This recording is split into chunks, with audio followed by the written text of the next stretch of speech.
Oh, let's all sing it together tonight. About Jesus. It's all about Jesus. It's all about Jesus. Hallelujah to God. Oh, I feel the Lord wanting to touch somebody here today. Could I read a couple verses to you? John chapter 12. Thank you, Pastor, for the privilege to be here with your wonderful people. I consider this a sacred trust to stand in another man's pulpit and attempt to prepare a meal on a Sunday night. St. John chapter 12, verse 20, and there were certain Greeks, everyone say Greeks. They weren't in the inner circle. Among them that came to worship at the feast, the same came therefore to Philip, everyone say Philip, which was of Bethsaida of Galilee, and desired him, saying, the Greek said to Philip, Sir, we would see Jesus. Philip cometh and telleth Andrew, and again Andrew and Philip tell Jesus.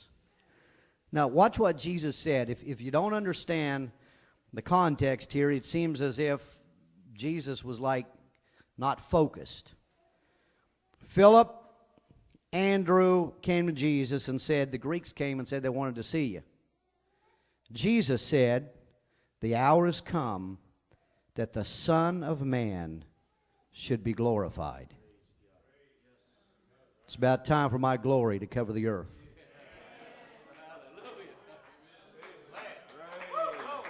Hallelujah.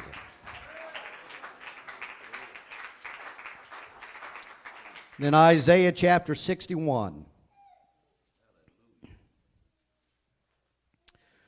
The Spirit of the Lord God is upon me, because the Lord hath anointed me to preach good tidings unto the meek.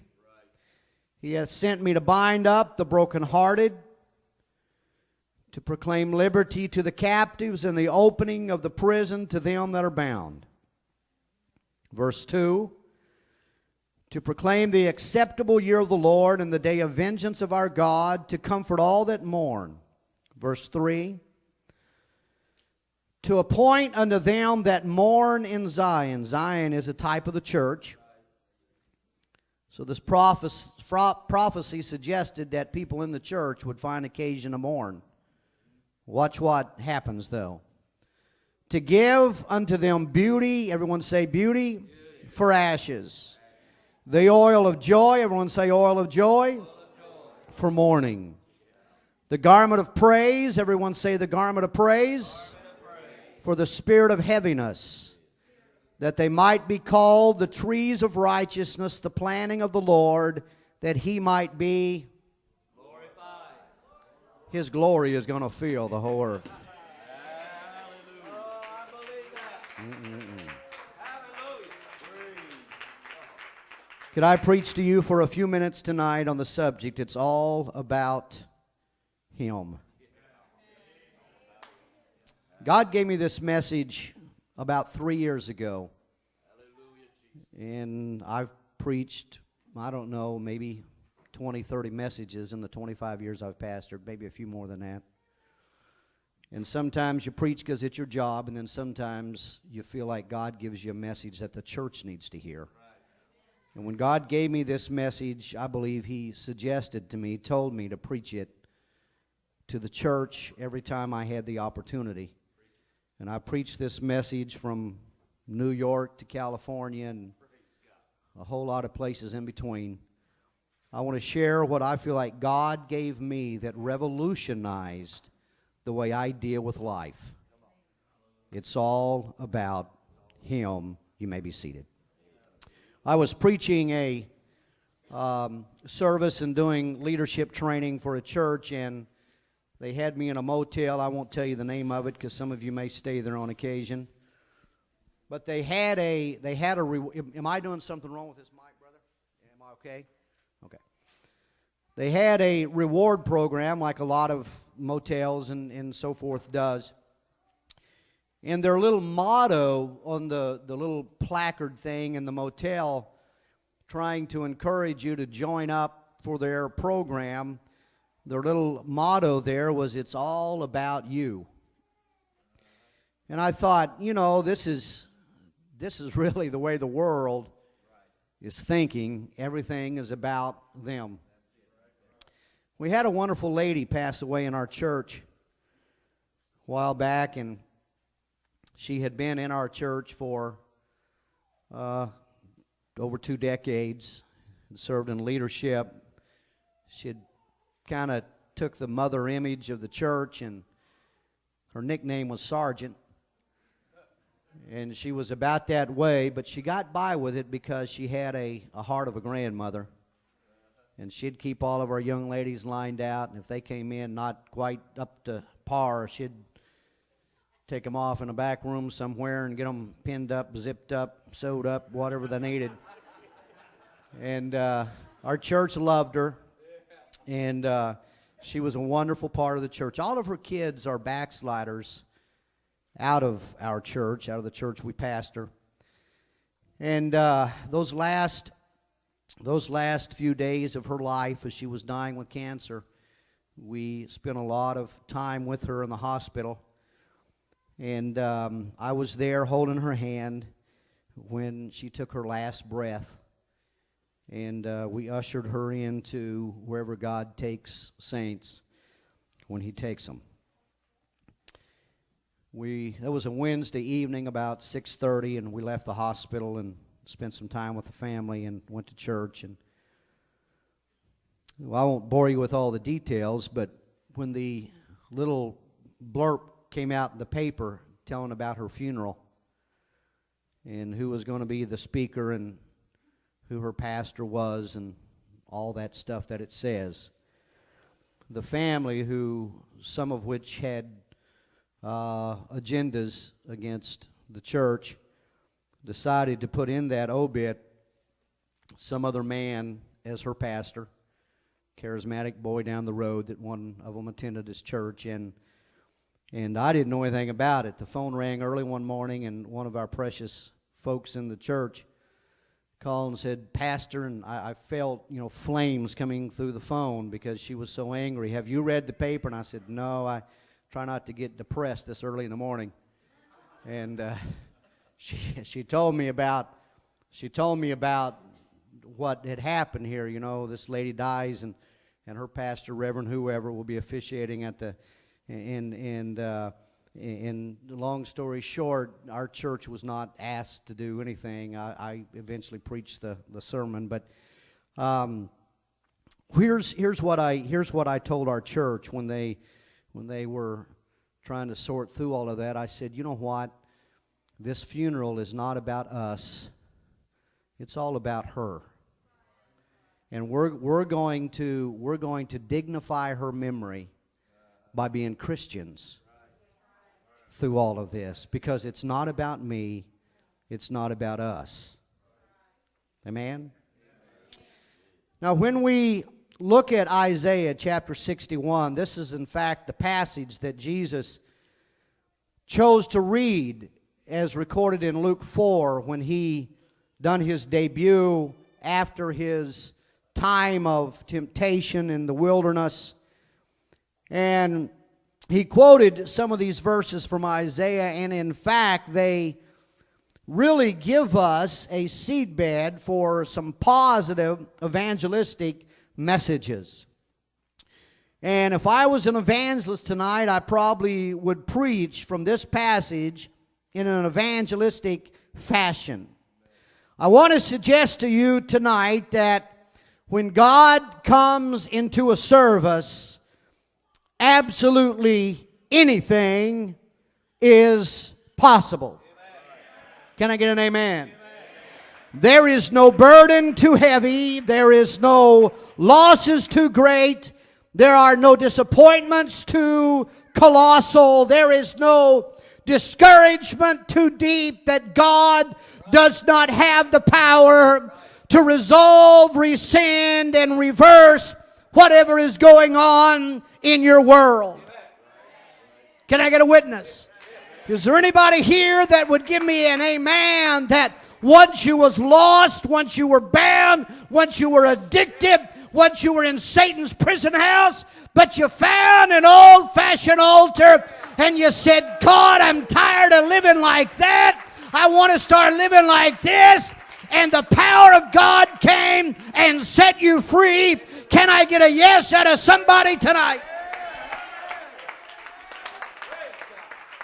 In fact, every one of us are testimonials of the grace of God. The Bible suggests that it's in Him that we move and that we live and that we have our being. We're here tonight as testimonies of God's grace and God's mercy. Amen. But I've not come tonight as an evangelist just to hype you up or just to get an emotional response out of you. I've come tonight as a fellow soldier of the cross who lives in a real world. Come to tell you that I know what it is to have dreams burnt at Ziklag. I know what it is to have struggles that's brought a spirit of heaviness. And I know, without being a prophet in this place tonight, that there are those who are here with heaviness and with losses and with difficulties. And it's not a question of can God, it's a question of does God. Amen. And so we preach and we go to our conferences and our rallies and our meetings, and the buzzword for ministry in our conferences is all about miracles and the supernatural. And in fact, I've got a portfolio of messages on that. And I've already told you I believe God is going to do a God thing in this world. But we come back from those meetings where the messages are centered around miracles and around faith and around God doing all these phenomenal things. And we walk back into our real worlds. And sometimes God doesn't take away the mourning. And sometimes God doesn't take away the ashes. And sometimes God doesn't take away the spirit of heaviness. And we sometimes ask the question, why?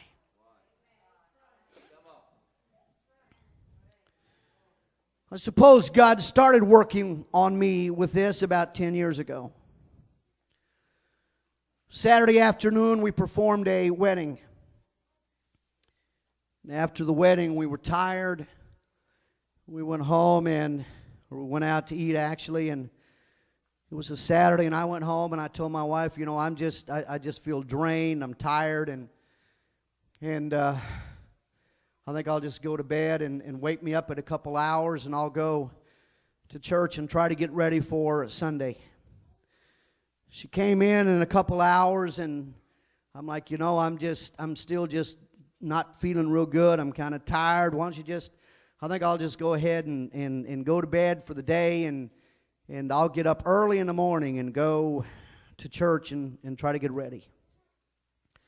Sunday morning came, and I couldn't get out of bed. Didn't know what was going on in me, and I was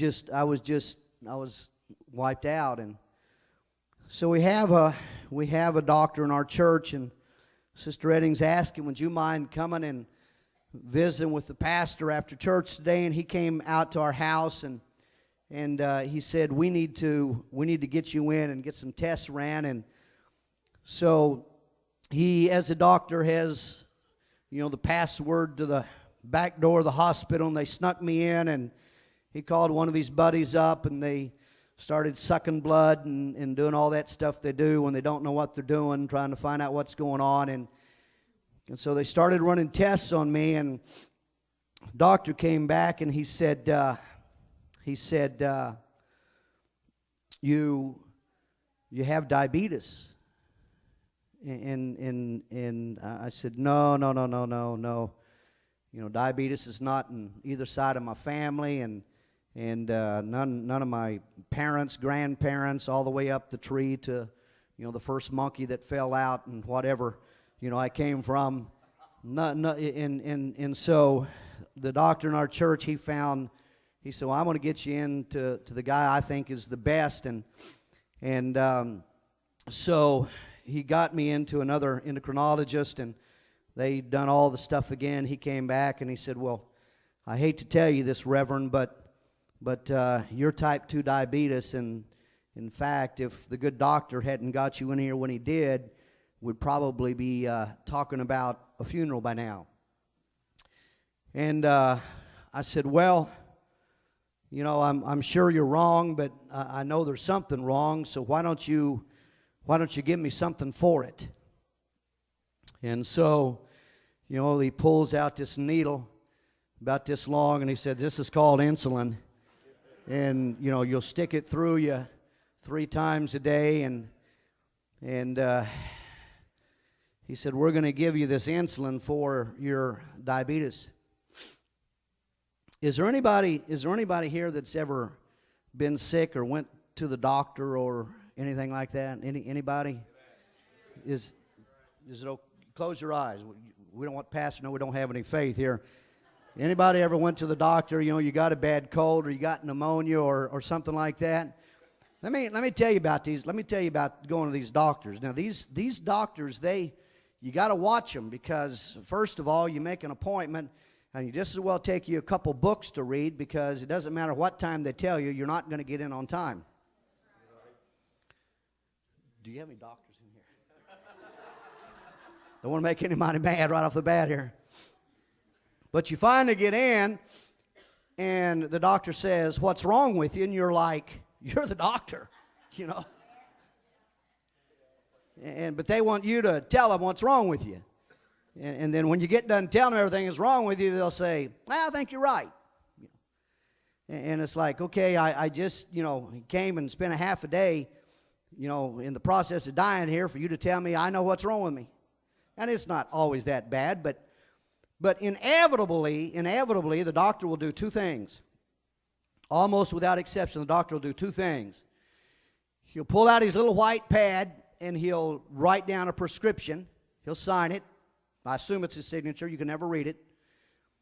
And he'll give that to you, one thing, and he'll say, go get this filled, and this prescription is for your pneumonia. And the second thing they'll tell you without fail is be sure to stop by the desk on the way out with your checkbook and your credit card and the deed to your house in some cases. Is there anyone here that's ever been to the doctor? You know that's kind of the way it goes, okay? The key word there is the doctor says, I'm going to give you this penicillin for your pneumonia. So, you go out and it's in the middle of the winter, the wind's blowing, you're hacking, you're coughing. You go down, you go to the pharmacist. He also wants put a second mortgage on your house, and you finally get your bottle of pills, and you look at the bottle of pills and you say, thank you, pills, because I just got you in exchange for my pneumonia. So you pop a couple of the pills and you check yourself, and you're like, you know what? I still kind of got a sore throat. You know, my nose is still running a little bit. I still got a fever here. And so here's what you should do. You should turn around and walk right back past the nurse's station and say, I'm going to see the doctor. No, you don't have an appointment. I had an appointment, and he lied to me. And walk right back in the office where he's drinking coffee, waiting for the next one to come in. Actually, they're waiting in the waiting room, but, you know. And you look at the doctor and you say, Doctor, I came in here this morning with pneumonia and gave you $150 for you to tell me I was right. And then I went and spent another $50 on medicine that you told me to take for my pneumonia. You told me I'm going to give you this for this. So I took what you gave me, but I still have pneumonia. You lied to me. And the doctors, no, you don't understand. I told you to take your penicillin, or I was going to give you penicillin for your pneumonia. And you say, I know, you told me that you was going to give me penicillin for my pneumonia. And I took your penicillin, but you didn't take my pneumonia.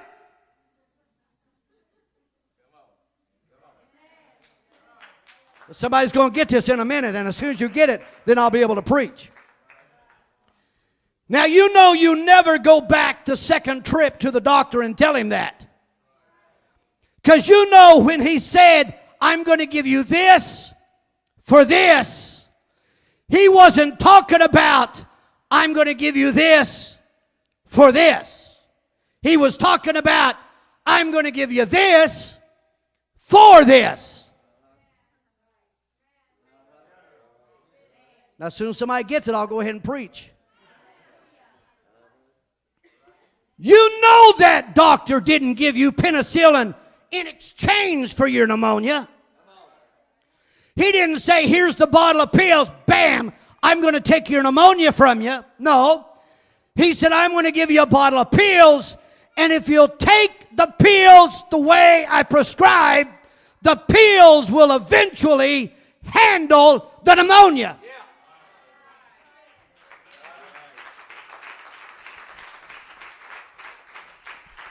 Somebody help me preach here for a few minutes tonight. And so we come to the house of God, and the evangelist says that when you come to God, He's going to give you beauty for ashes, and the oil of joy for mourning, and the garment of praise for the spirit of heaviness. And you walk back out of the church, and you still have ashes, and you still have mourning, and you still have heaviness, and you get mad at God.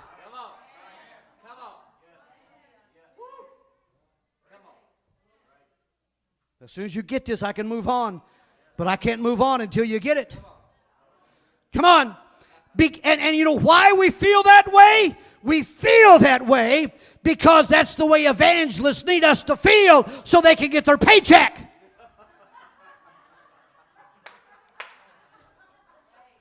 That was a trade secret. That slipped. I'm sorry. And we get hyped up on Sunday night.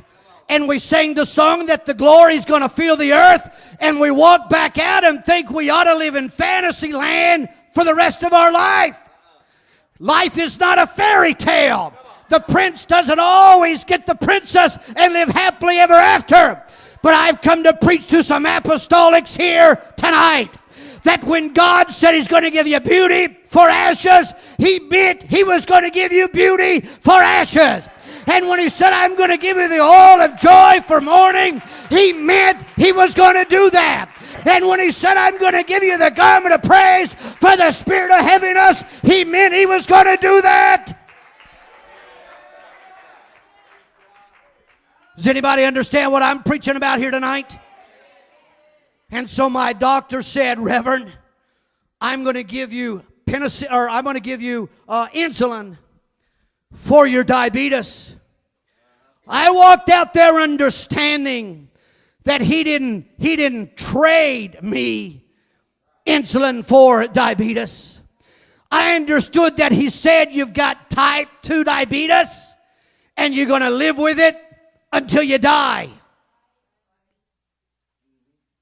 Until God heals me. I mean, he didn't say that, but I understand that.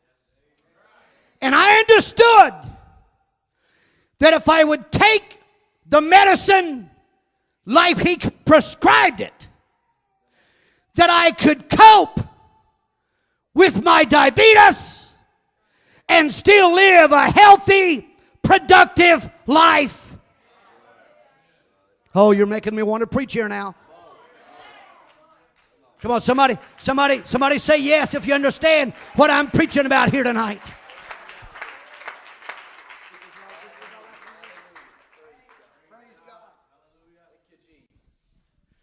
So, here's what I know. I know that every morning that I wake up, I open my little cupboard and I look in the back and it looks like pharmacy.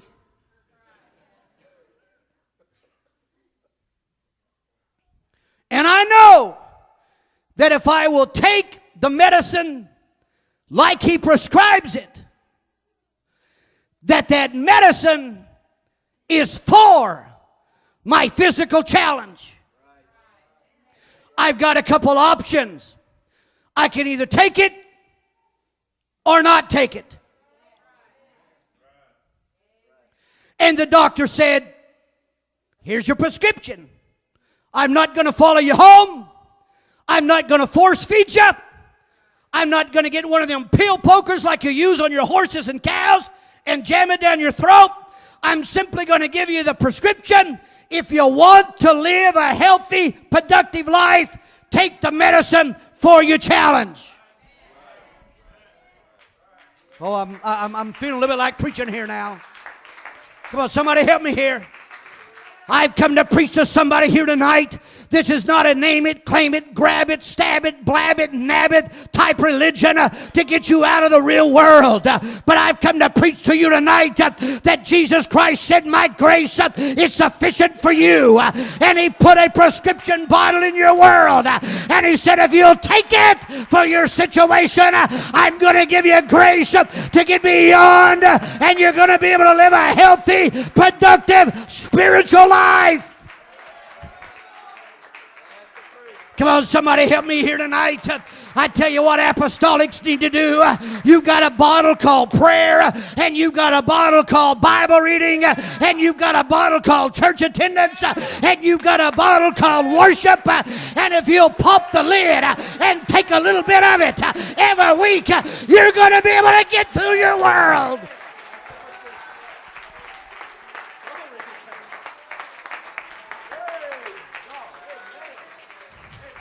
Come on now, somebody help me. Don't clock out on me quite yet here. I tell you what we want to do is we want to come to an altar and after we've sowed our seeds of rebellion and sin and acting like a heathen, we want to come to an altar and say, Jesus, I'm sorry, and Jesus, take everything of the real world away from you. But that may not happen. Tell you what we want to do. We don't want to have any ashes. We don't want to have any mourning. We don't want to have any spirit of heaviness. But that's not what Isaiah was prophesying. What Isaiah was saying is God's got a prescription for you. And David, when you find Ziklag and ashes, if you'll just wander down to the brook, I'm going to give you beauty for your ashes. I'm going to give you the oil of joy for this morning. I'm going to give you a garment of praise for your spirit of heaviness. I wish somebody just stand on your feet and shout, I see it.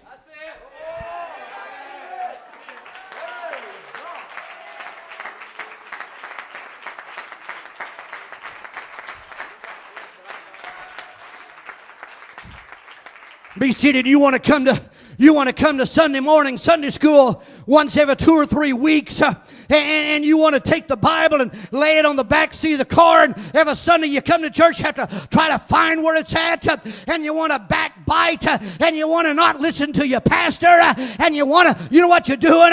You're looking at the prescription bottle and saying, well, I know if I'd take it, it'd probably help, but I just ain't going to take it. Let me tell you, that's why you're anemic, and that's why you don't have joy, and that's why you're not overcoming. But I've come to preach tonight. God's got something for you. You can handle everything the devil brings to you. You can handle it if you take your prescription.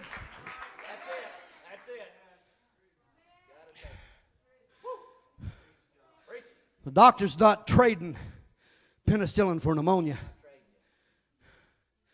The doctor didn't trade me my medicine for my diabetes. He simply said, you got this working in your body, but we've got some pills that'll help you cope with it.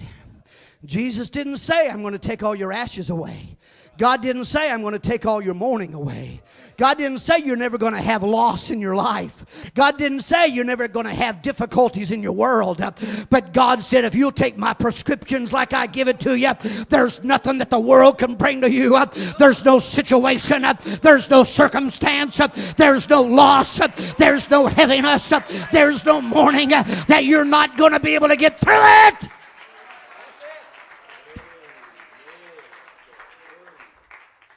Hallelujah.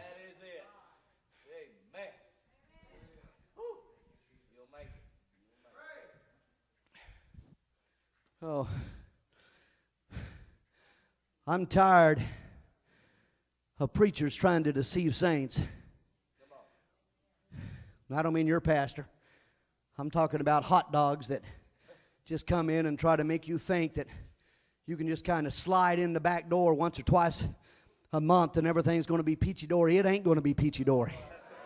But I tell you one thing I've learned in God.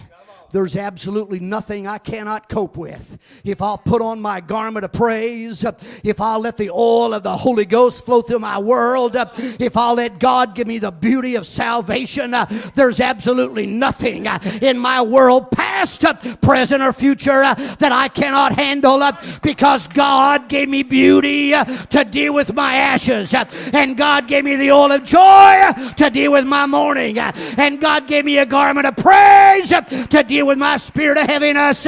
Can somebody say yes? Hallelujah. I just, Pastor, I don't know. I don't think I'm getting the point across. Well, if I was really getting the point across, some of y'all quit frowning right now.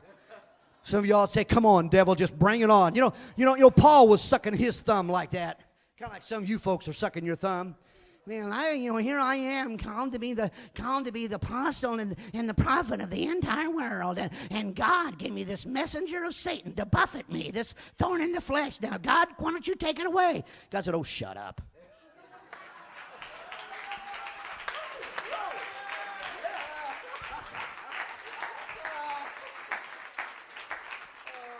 You think out all the mess that you done before I finally knocked you off your donkey?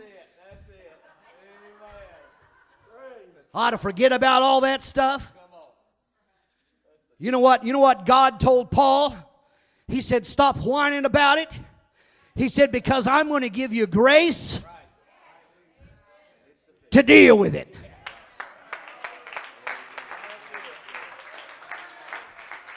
Come on now, somebody get a hold of this tonight. You'd walk out of that world and say, devil, bring it on. It doesn't really matter what happens this week. I know that where sin abounds, grace doth much more abound.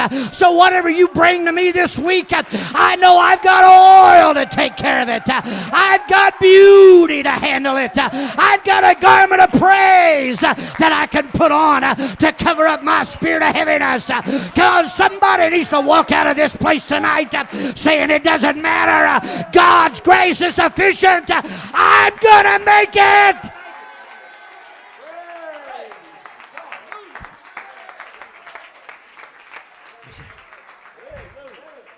And so, the 3 E's, eat right, be educated right, and exercise right. And you can cope with whatever's going on in your world. And so, they sent me this little education class. Now, you got to do this and do that and whatever. You can tell by looking at me, I don't do it all, but, I do it just enough to stay off the needle, okay? Last time I was in, actually the time before last I was in, my A1C was getting up there, and the doc kind of looked at me and said, are you eating right? I said, well, Doc, I'm not doing a whole lot different than I have been. And he knew. He said, are you exercising right? And I said, man, my feet are just, boy, they kill me so bad. I just sometimes, and that's true. They do, and he just, okay. And then here's always my bottom line question. Doc, how far am I from being back on the needle?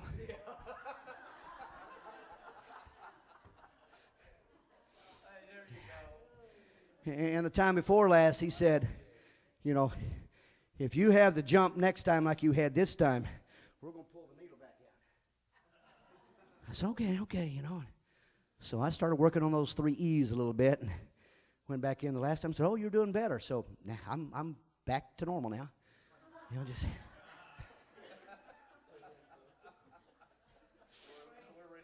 So, yeah. So, you know, one of the things that diabetics have to do, they have to eat 6 times a day. Well, it's hard to eat 6 times a day when you start eating and never stop. I just kidding. I'm not quite that bad, even though it kind of looks like it. And so, fasting has always been a major part of my life since I was a teenager. When I was in high school, it was nothing for me to fast 3 or 4 days a week.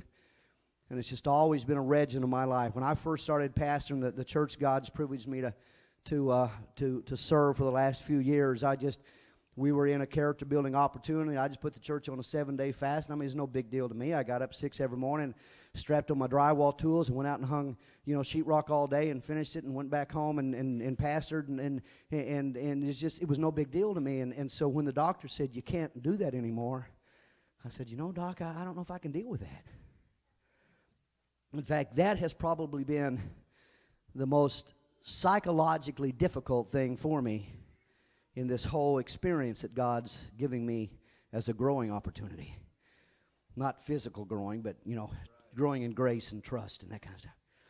And so a couple years ago, I don't know, 3 or 4 years ago, whenever we, in the month of January, it's always Spiritual Emphasis Month, and in most Januaries, for many, many years, I would just lock out most of the month in January and just fast most of the month and just lock in the office. And I was really missing that, and so I said, you know what, I'm gonna go on at least a 3-day fast. And so that Friday night, I don't know, it was on my 2nd or 3rd day, and was having all-night men's prayer meeting, and so was out there in the sanctuary, and we was praying, and the men just found me in the floor. I was gone. And you know, we had a medic there, and he checked me out and, you know, jabbed my finger, and, you know, I don't know what my sugar was, 250, 300, whatever, and, you know, and they went and got me some Krispy Kreme donuts or something, you know. I don't know what it was, but, you know what I learned is that if I'm going to be able to live a healthy, productive life, I've got to do it right. Is that all right if I just pastor to you a few minutes here today? I want to tell you there's not one person in this building here tonight that does not have the seeds of greatness within you. There's not one person here tonight that does not have the seeds of potential for the purpose of God being manifest through your life. But you've got to do it right. I said you've got to do it right. I want to tell you, if God had called this church back, and some of us would go back to the old book and go back to the prescription here where it says we ought to do stuff like praying, and we ought to do stuff like putting our nose in this book instead of some dumb stuff that's concocted out of the minds of Hollywood or wherever they come from. And if we'd start coming to church and instead of sitting back there sucking our thumb and folding our arms and legs, I know a little bit about psychology. I can read body language, and I try to stay away from some of that stuff. But, you know, people come in and they do this and they do this, and you know they're just like, I dare you to try to touch me tonight, preacher.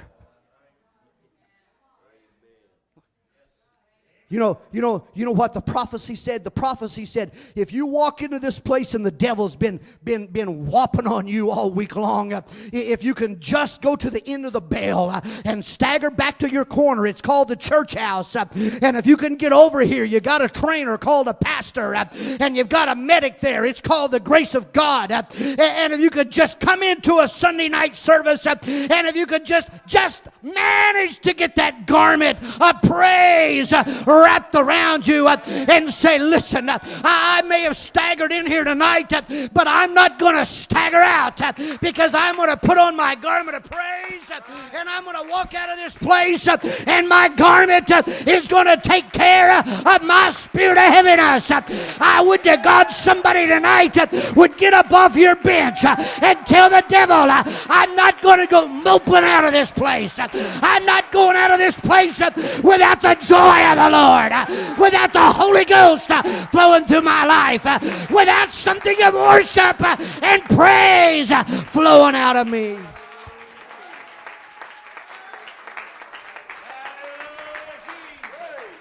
Hallelujah.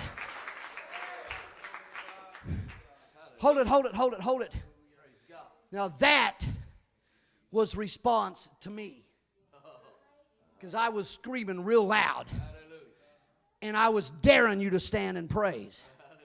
But I can't do nothing for you.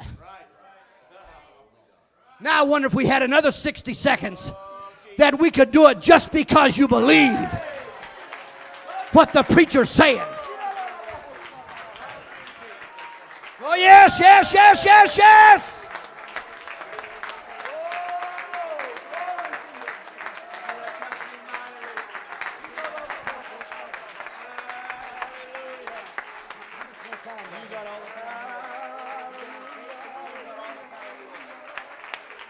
Oh, I feel it. God's trying to pour some oil on somebody here tonight. You're going to walk out of here saying, I understand it wasn't an exchange, but it was something to help me cope with my world. Jesus, help me tonight, Lord. Help me tonight, Lord. Hallelujah. Hallelujah.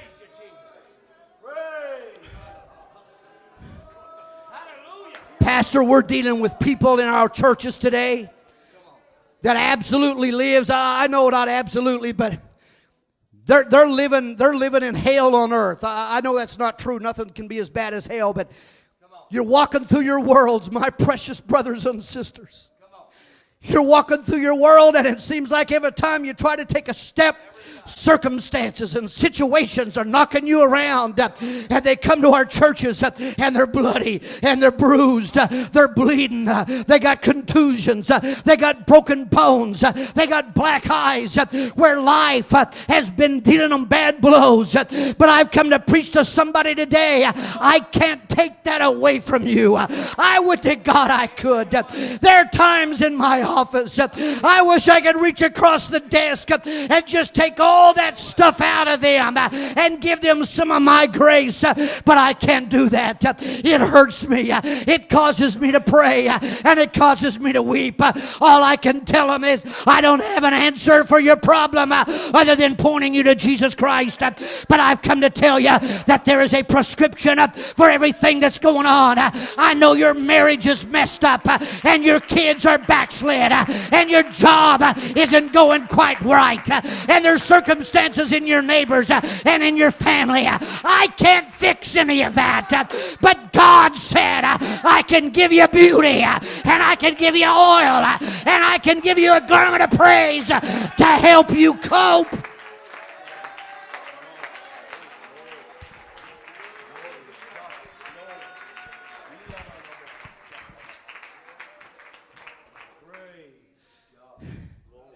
Let me see, is it okay if I just have just a few more minutes?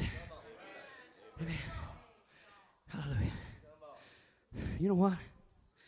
Your neighbors don't understand you. Some of you have relatives that think you've lost your marbles.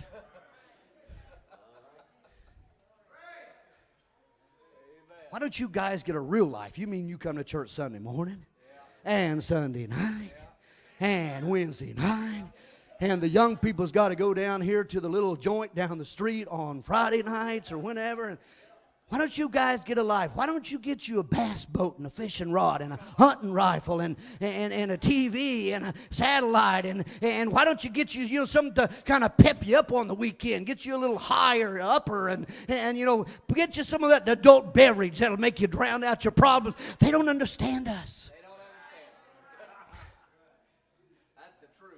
My world's falling apart, but I still get up in the morning and go to my job.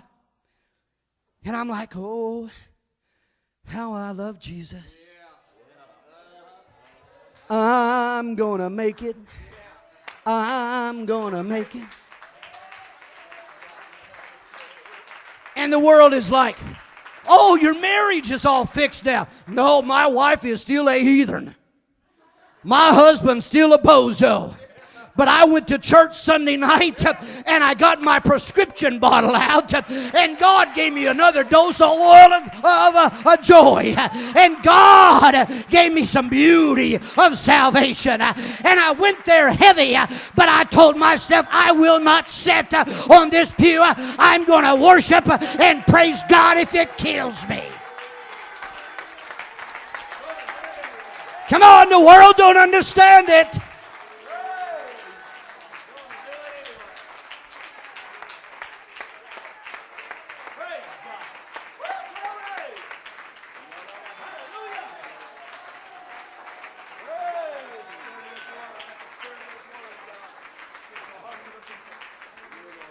You see, I don't know the majority of you folks. I know a couple of you, and I know, Pastor, and of course, Pastor never has a problem in the world. And his assistant, he's got a couple, but I'm just preaching to myself. Anybody here want me to dump on you a little bit? This month or this week is going to be the first of the month. Oh, yeah. It really happens every month. I've had preachers call me up, Eddings, how you doing it? I don't know. Been over there 14 months now. I don't know how we're doing it. I just know every month the bills come in, the secretary comes in. How much do we got, Dad? Well, we got this much. How much are the bills? Well, this month. I don't know. I just know one thing, that when they take me to court and I file bankruptcy, I'm still going to be trusting God.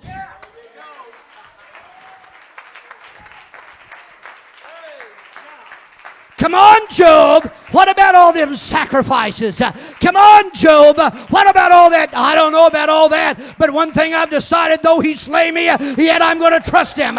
Worms may destroy this flesh, but in my body I'm going to see Christ with this body. But in my flesh I'm going to see him. It's going to be all right. I don't know how. I don't know where. But I know one thing God said. He'd never put anything more on me than I can bear. But with every challenge, with every temptation, with every problem, He's going to give me a garment where I can praise through it. He's going to give me beauty where I can walk through it.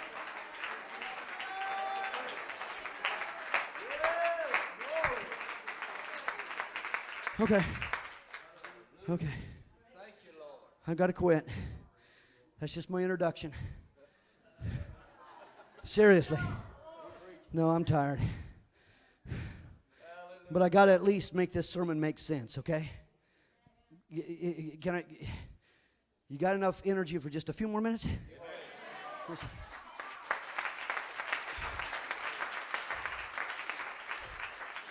All you wonderful guests and friends that are here from the community, please don't judge this church by what you see out of me tonight.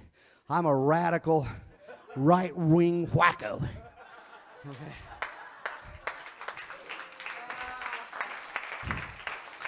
I just believe we're going to have millions of people get the Holy Ghost in Japan. I'm just a radical, right-wing wacko.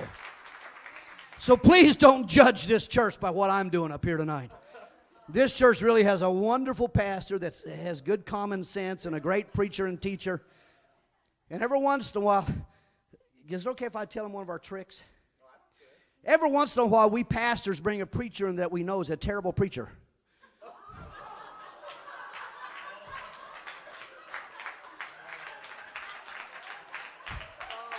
And we make our church listen to him. That way next week when we get up, they're like, thank God pastor's preaching this week.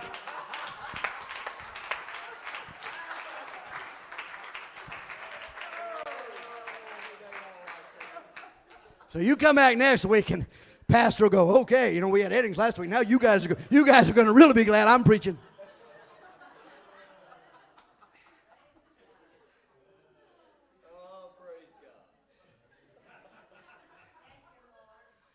Watch this.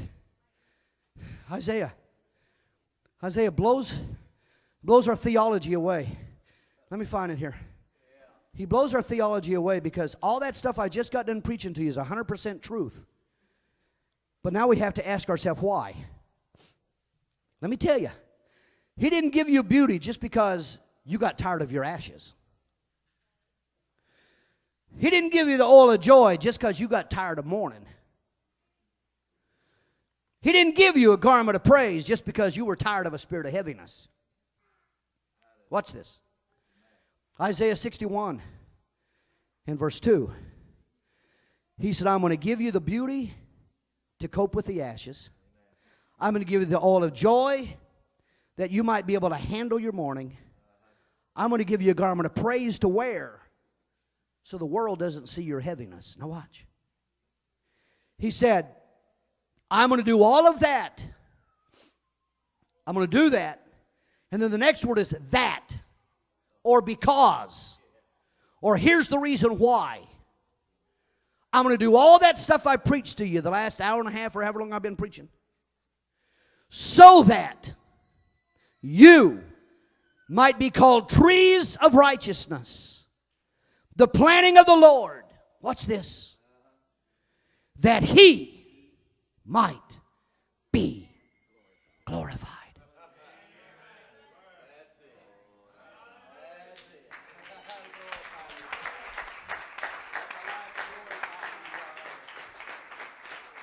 Hallelujah. I've come to preach to you tonight that the reason God's going to give you grace, and the reason God's going to help you cope, and the reason God's going to get you through your mess, and the reason God's not necessarily going to take it all away, but He's going to give you a powerful enough dose of grace to get you through, is so when you walk through your world, people will look at you and say, I've got the same problem, but I can't cope. I know people dealing with what you're dealing with, and they just went berserk. And you look at them and say, but you don't understand. God done something for me. And they're going to look back at you and say, you must be the planting of the Lord. You must be a tree of righteousness. And through your life, God said, I'm going to do it so that I might be glorified.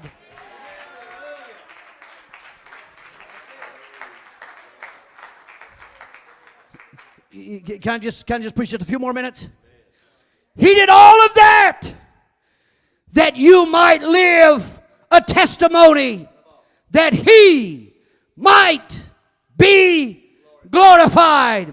I've come to preach to you tonight that your life is not about you. Your life is all about Him.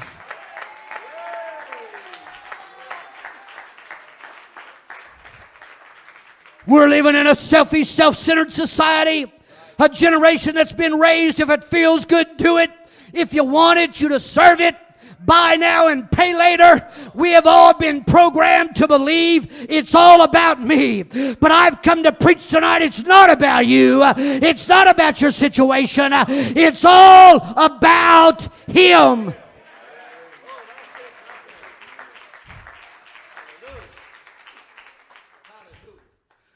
I've taken just enough psychology to be really dangerous when I'm carnal. You know what one of the standard questions psychiatrists ask when they're trying to get you to meander through the maze of the mess of your life? They ask you, how does that make you feel? Psychology wants you to believe it's all about you. But the prophet said, it's not about you. It's all about Him. My life is that He might be glorified. Well, I don't have time to preach about this tonight, but the Apostle Paul understood when he went through his pedigree in Philippians chapter 3. I don't have time to preach about it, but he told everybody that through the flesh I've got a lot to brag about.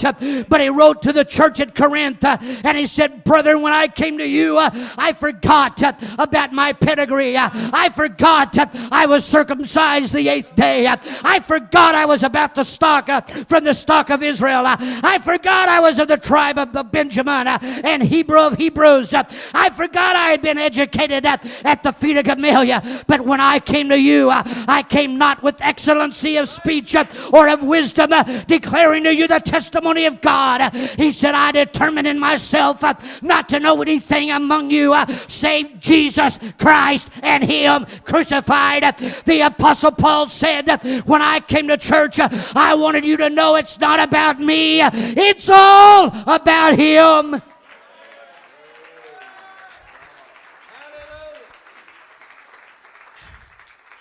Paul understood that the strength of the church was not his pedigree, his degrees, his education, or his pious performance as a Pharisee. He understood that if he marketed his excellent speech, somebody would come along with more charisma. He understood that if he marketed his worldly wisdom, somebody would come along with an advanced philosophy. He understood that if he marketed his education, someone with a bigger degree would come along. He understood that if he marketed his pedigree, someone with a higher bloodline would show up. He understood that if he marketed his wealth, someone with more finances would come along. But he knew that if he marketed Jesus Christ, no one would come along in his generation or any generation to come that would ever be able to offer his world something better and more unique and more powerful than Jesus Christ. So he came preaching, my life and this church is all about Him.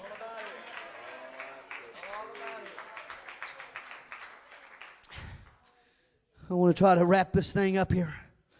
But let me tell you, the major thing the apostolic church needs to major in is exalting Jesus Christ. Brothers and sisters, it's all about Him. I'm tired of the apostolic church being influenced by the secular world and the political world and the religious analysis of our days. Here's what the church growth, quote-unquote, experts tell us. We ought to have well-manicured lawns and freshly painted restrooms and certified staffed nurseries and seeker-sensitive services. And the latest buzzword is creative preaching. The reason why is this world is addicted and raised on television, which takes you about a 3-minute block and then gives you about 30 to 60 seconds of break. And then gives you another 3 to 5 minute block and then gives you another break. And then we come to church and the evangelist comes along and has the audacity to preach 60 minutes. And so what they're saying is we have to do creative preaching. So about every 4 or 5 minutes, I should flash something on the screen to get your mind off the message and to get you refocused on what we're doing. I've come to preach tonight. It's not, all those things are okay. We ought to have a clean, respectable building. But when we come to church, it's not about your classroom. It's not about your sidewalk. It's not about the steeple on your church. It's not about how big your bank account is. It's all about Him.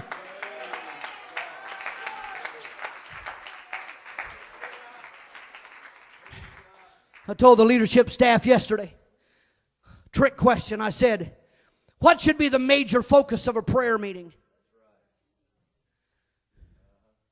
Well, we know the standard answer. I said, what should be the major focus of the praise team? Well, we all know the standard answer. What should be the major focus of the choir? Well, we know the standard answer. It can even go so far as to what's the major focus of preaching. I've come to say the major focus of a prayer meeting is not prayer. The praise team is not about praise. The choir is not about the song. And the preaching is not about his text. But the focus of prayer ought to be Jesus. And the focus of the praise team ought to be Jesus. And the focus of the choir ought to be Jesus. And the focus of the preaching ought to be Jesus. Because Jesus said, and if I be lifted up above men, then I can draw men to me.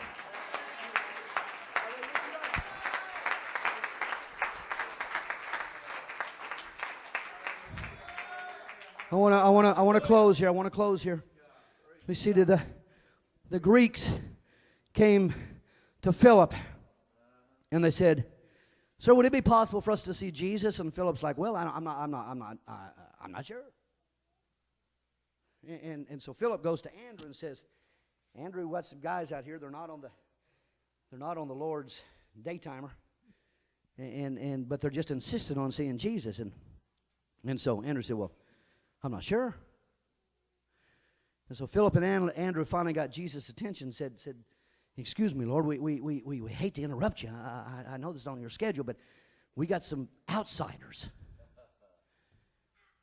that said they want to see you." And Jesus, boom, totally out of context, he said, the hour's got here. Finally, the Son of Man can be what? Glorified. You know what that word glorified means, both in John and Isaiah?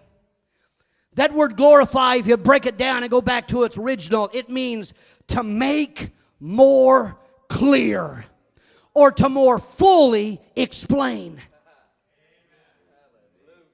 You say, how can my life make God more clear? How can my world explain God better? I tell you how your world can make God more clear and explain Him better is when your world knows you're going through Hades, but you walk through it and you still got a smile on your face, and the world knows that your family's falling apart and your job's falling apart, but you never turn your face away from Jesus. You keep your trust, you keep your praise, and the world looks and says, "Wow, now I see why I need Jesus in my life." And Jesus said, that is how you can make me more clear to your world. It's all about Him.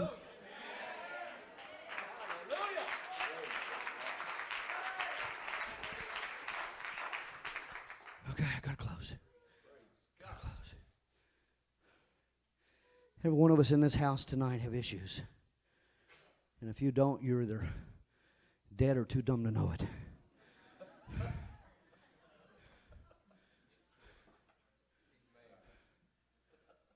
Because every one of us have issues. We have marriages. We have finances. We have families. We've got kids. We've got careers. We've got sicknesses. We've got circumstances. And you know what? The world tells us that what we need to do is to focus on our problem. See, some of you are sitting here tonight, and you never through this service have you really just totally got focused on God. And you know why? Because you got problems. And what you're saying is, well, if Jesus will do this, then maybe I'll serve Him. If Jesus will take care of my marriage, then maybe, I'll make a commitment. And Jesus is like, you got it all turned around. You see, the thing that hinders our praise is our problems. The thing that hinders our heartfelt worship is our worry and our weariness. The thing that keeps us from glorifying God is our guilt and our sense of unworthiness. But I've come to suggest to you tonight that God is worthy. It's not about you being worthy. You see, the devil's like, well, you've been a bozo this week. We're just going to stick you in a corner. And you're like, okay, okay, I've got all these problems, and that's not what it's about. I've come to suggest to you that Jesus is worthy of your praise and your worship in spite of whatever's going on in your world, because it's all about Him. When I clap my hands, it's not about me. When I lift my hand, it's not about me. When I decide to leap for joy, it's not about me. It's all about Him. You see, your problems is all about you. I want you to help me preach here for just a couple more minutes. Your problems are all about you, but praise.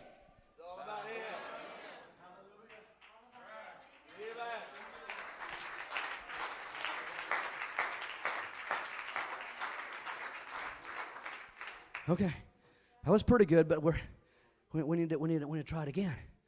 Your problems are all about you, but praise.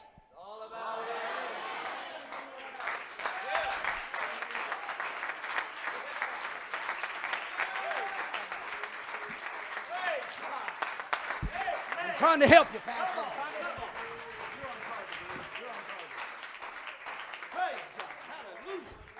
Let me preach here just a minute. Worry is all about me, but worship is.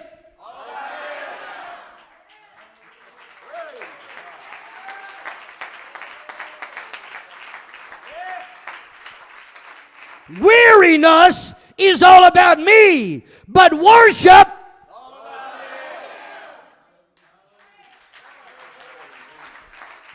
Guilt is all about me, but worship is.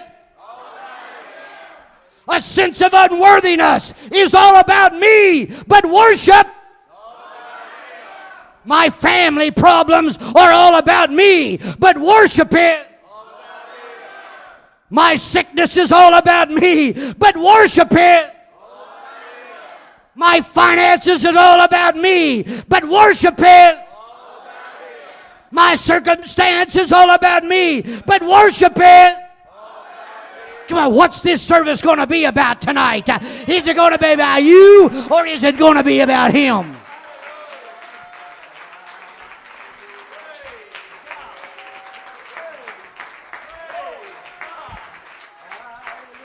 I say get our focus off our fix and turn our focus on Him, because let's get our mind off our mess and start thinking about our Master, because it's not about our buildings and our bank accounts. It's not about my sickness and my circumstances. It's not about my family feuds and my frustrations. It's not about my aches and pains. Come on, this service tonight is all about Him. My life tonight is all about Him.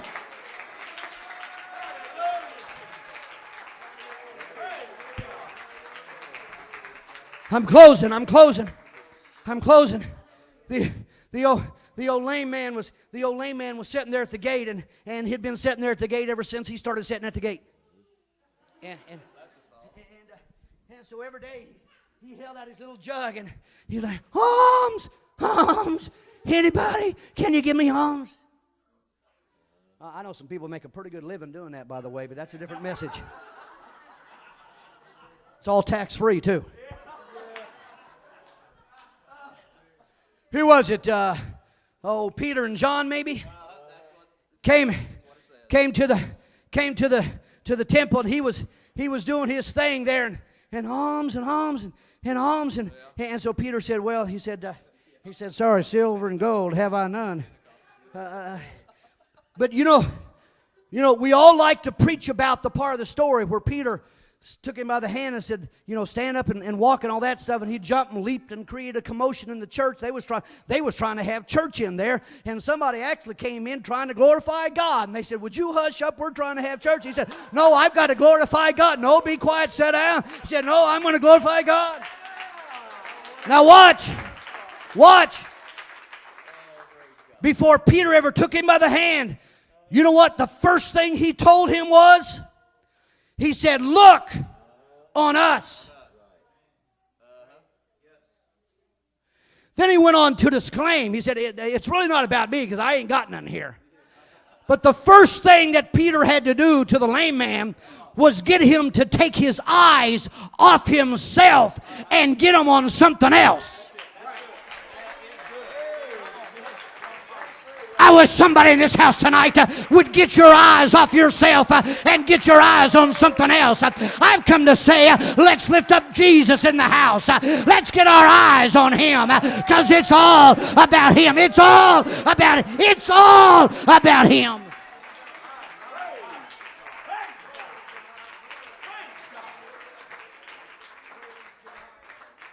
Okay, you're tired. I'm wore out. I'm wiped out. I'm going to go home. I may run to McDonald's on the way. No, I don't have time for that.